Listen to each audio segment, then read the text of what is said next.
क्या आपको पता है कि इंसान अब तक जितनी भी तबाही लेकर आया है उसमें से सबसे खतरनाक चीज़ ना कोई तलवार थी, ना कोई गोली, बल्कि एक छोटा सा कण था, यूरेनियम 235। एक ऐसा कण जो अगर आपके हाथ में हो तो आप कुछ भी महसूस नहीं करेंगे, लेकिन अगर ये फूट गया तो पूरा शहर गायब हो सकता है। इस छोटे से एटम में इतनी ताकत कहाँ से आती है? ये क्यों इतना खास है? और इससे दुनिया डरी हुई क्यों रहती है? आज की वीडियो में बात करेंगे यूरेनियम 235 के बारे में। एक ऐसी चीज़ जो बिजली भी बना सकती है और बर्बादी भी। यूरेनियम क्या है? यूरेनियम एक धातु है जो धरती के नीचे पाई जाती है।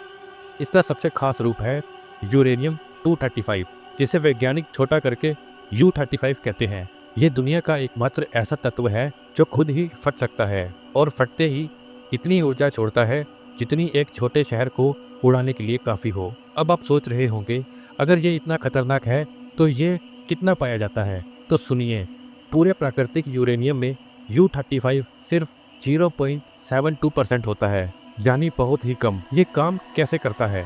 अब असली खेल शुरू होता है।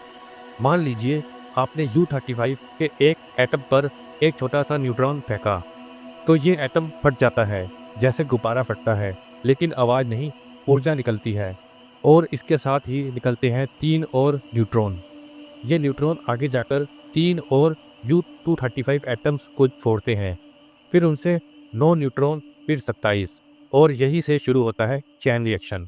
अगर इस रिएक्शन को काबू में रखा तो बनती है बिजली, और अगर इस पर से नियंत्रण खो दिया तो होता है विस्फोट। 6 अगस्त 1945 सुबह का वक्त था। जापान के शहर हिरोशिमा पर गिरा था दुनिया का पहला परमाणु बम, लिटिल बॉय। और उसमें क्या था? सिर्फ 64 किलो यूरेनियम 235। पर उस छोटे से कण ने 1 लाख से ज़्यादा लोगों की जान ले ली। शहर जल गया, लोग गायब हो गए। वो था U235 का पहला बड़ा इस्तेमाल, और तभी से दुनिया डरने लगी। पर कहानी में ट्विस्ट है। यूरेनियम 235 को अगर हम सही तरीके से चलाएं, यानी चैन रिएक्शन को कंट्रोल करें, तो ये तबाही नहीं करता, बल्कि बनाता है बिजली। आज दुनिया में सैकड़ों न्यूक्लियर पावर प्लांट्स इसी पर चलते हैं। ये बिना धुआं फैलाए, बिना कोयला जलाए साफ सुथरी बिजली बनाते हैं। यानी U235 एक तरह मौत और दूसरी तरफ रोशनी।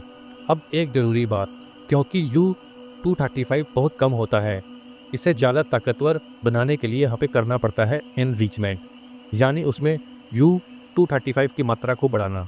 अगर 3 से 5% तक बढ़ाया तो बना बिजली घर, अगर 90% तक बढ़ाया तो बना परमाणु बम। अब सोचिए, हर देश यही तय करता है कि वो कितना यूरेनियम एनरिच करे। इसीलिए दुनिया में हमेशा शक और तनाव बना रहता है, कहीं कोई देश चुपचाप बम तो नहीं बना रहा। U235 की रेडियोधर्मी किरणें भी खतरनाक होती हैं। शरीर में चला जाए तो कैंसर, ज़्यादा एक्सपोजर हुआ तो मौत, और अगर ये गलत लोगों के हाथ में चला गया तो वो बम बना सकते हैं, ब्लैकमेल कर सकते हैं। इसीलिए इसे सुपर सिक्योर जगह में रखा जाता है। सेंसर, कैमरे, कार्ड्स, सब कुछ। यूरेनियम का कोई ओपन सेल नहीं है, हर एक ग्राम ट्रैक किया जाता है। अब सोचिए, आज जब कोयला ख़त्म हो रहा है, पेट्रोल महंगा हो रहा है और प्रदूषण बढ़ रहा है, U235 हमें साफ, ताकतवर और लंबे समय तक चलने वाली ऊर्जा दे सकता है। पर खतरा भी उतना ही बड़ा है। U235 एक ऐसी दो धारी तलवार है जो सही हाथों में हो तो दुनिया बचा सकता है, और अगर गलत हाथों में गया तो दुनिया मिटा सकता है। तो अगली बार जब आप किसी बटन से लाइट जलाएं या न्यूज़ में न्यूक्लियर टेंशन सुने, तो याद रखिए, यूरेनियम 235 सिर्फ एक धातु नहीं है, ये इंसान की सोच का आईना है। हम इससे बम बनाएंगे या बिजली, ये तय करता है हमारा इरादा। अगर आपको ये वीडियो अच्छा लगा हो तो लाइक ज़रूर कीजिए, सब्सक्राइब करिए, ताकि ऐसी ही मज़ेदार और जानकारी से भरपूर वीडियो मिलती रहे। और कमेंट में बताइए आप क्या सोचते हैं, क्या परमाणु ऊर्जा हमें बचा सकती है? मिलते हैं अगली वीडियो में, तब तक के लिए स्टे क्यूरियस। जय हिंद।